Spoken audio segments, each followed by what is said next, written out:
What is your financial dopamine?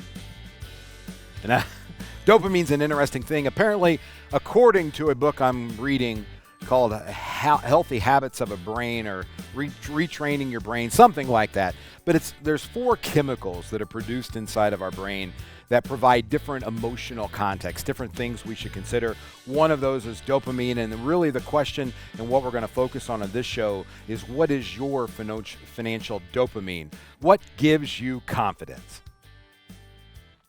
So my name is Joe Clark. I'm the managing partner of the Financial Enhancement Group, and I'm a certified financial planner, an adjunct assistant professor at Purdue University, years from 2008 to 2015.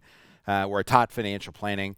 You know, I think about this stuff a lot, and I've dealt with more than 2,000 families, literally, in the last 35 years when it comes to financial planning. And I always try to figure out what gives people the most amount of confidence in being able to make decisions. And see, I think we all live in a reality. I mean, my reality is my reality, but my perception distorts that reality. So you know, people that are glass half full or optimist and glass half empty or pessimist, you know that they may have the same reality, but the way that they look at life is a little bit different, right? So here we are. We're in this world today, and what my job is to try to do from a business perspective and from helping you on your financial journey is really helping you maintain the confidence that you need to have to fulfill the mission at hand.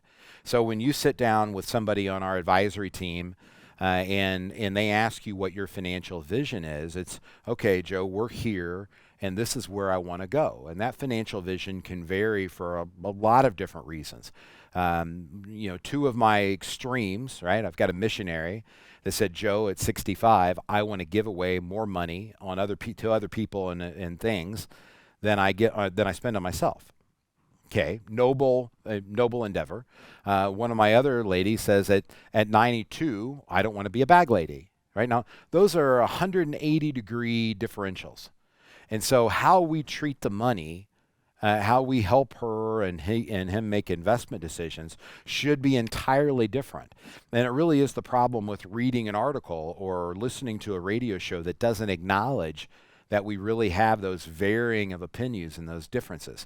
So one of the things that you need to write down, not just your financial vision that says you're here today, where is it that you really want to go into the future?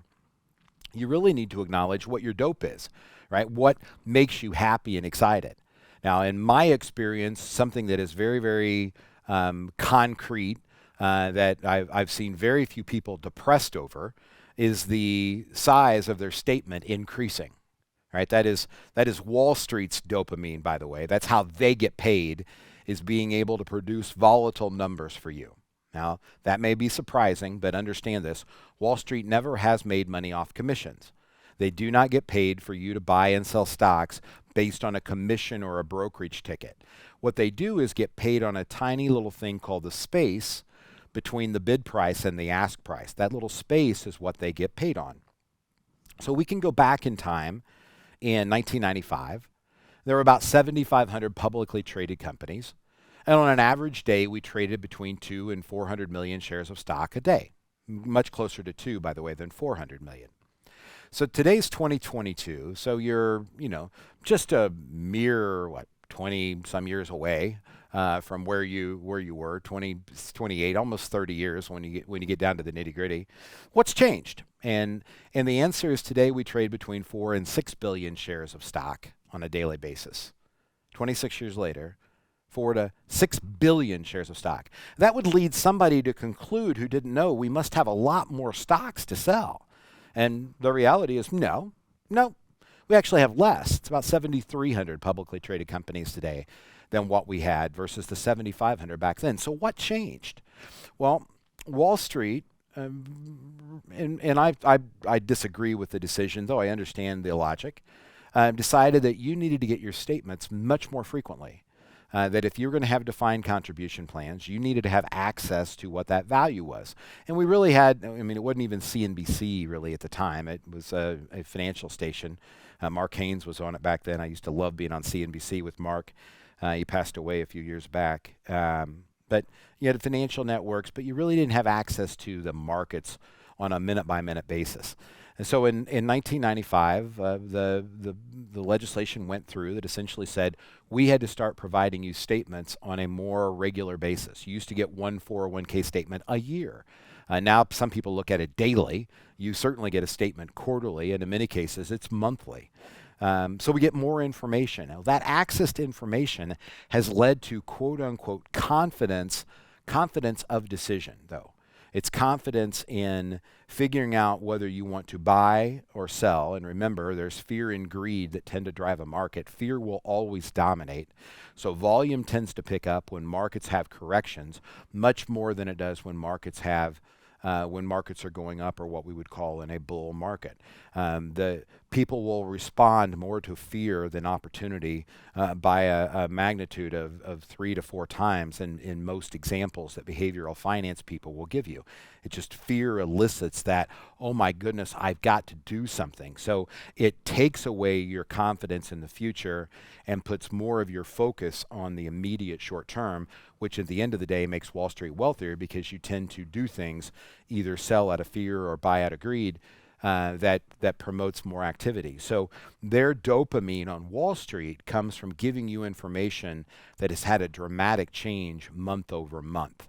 The quicker they can get you the data, typically the more volume that's out there, the happier they become. So your job is to be able to figure out what that confidence level really is. Now, I know, and you know, when my 401k statements arrive, I'm an average FEG family.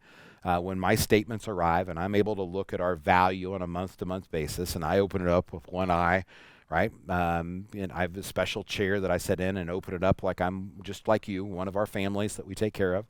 And I open up my mail, open up the emails, I look at the numbers, right? And the higher it is, the better I feel. I'd be a lie if I said it would. I mean, for goodness sakes, come on. Of course I feel better. But I also have all of the confidence of the other stuff that goes along with it. I understand that at some point in time, Barb and I, we've been married for 34 years.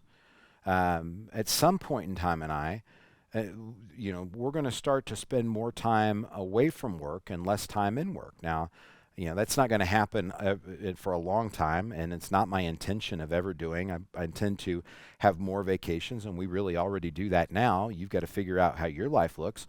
But at some point in time, I'm not going to be able to put in as much as I'm putting in now. At some time, I will probably have to even be pulling out what I've put in. And I tell you what, I've done this long enough professionally to know the emotional challenge that feels like. I kid people and tell them when their statement arrives, the kids have left home, the statement arrives, it's finally a number that matters, right? And they look at the number and they would invite the statement to Thanksgiving if they possibly could, because it is so meaningful. The last thing they want to think about is taking money out and hurting their newfound child by reducing what that growth is. And that may sound really, really crazy to some of you. Others of you are going, yeah, Joe, I'm one of those people. Most of you are. It is hard to get people to pull money out of that account because we feel more confident the bigger the account is and it grows. What I want to help you do is to provide you a due form of dopamine, a security, an understanding, if you will, of here is a process that responds as opposed to reacts, so that you can look at where you are today and understand what's going to happen in the future. If you ever sit down with somebody at the Financial Enhancement Group, they will show you a statement that we use inside of our office when we make decisions. And number one, the statement, I call it the 4-pager. The statement is going to promise you that we take care of things in an independent, nobody pays us anything except for you, transparent, you get to see everything that we do, Midwestern values you really understand already, being in the Midwest likely. And then the fourth is the fiduciary standard, where we have to treat your money as if it were ours and we were in the same situation. The next page is going to show you the financial journey that a family's been on since 2008. Notice I didn't say 2022 or even 2020.